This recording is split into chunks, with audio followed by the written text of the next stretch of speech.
Hey everyone, this is a follow-up video for when you can't start your GMC Canyon or your Chevy Colorado.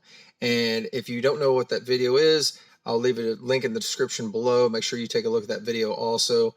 But that gives you 3 ways that you can start your car if your pass lock is triggered.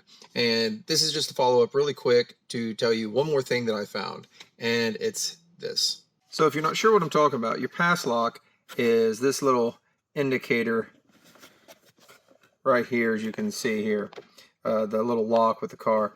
And if that's flashing, then your truck's not going to start. So whenever I start my truck, I usually use the same key, and you always have your spare, and I do that with all of my vehicles really.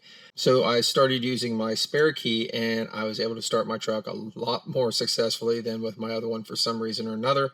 I don't know if it's a breakdown of the key or what it is, but I started using my spare, and I've had a lot less problems with that pass lock being triggered. So hopefully this helps you guys out. Make sure you like, make sure you subscribe, and take a look at that other video. It's in the link in the description below. So I'll see you guys next time. Thanks for watching.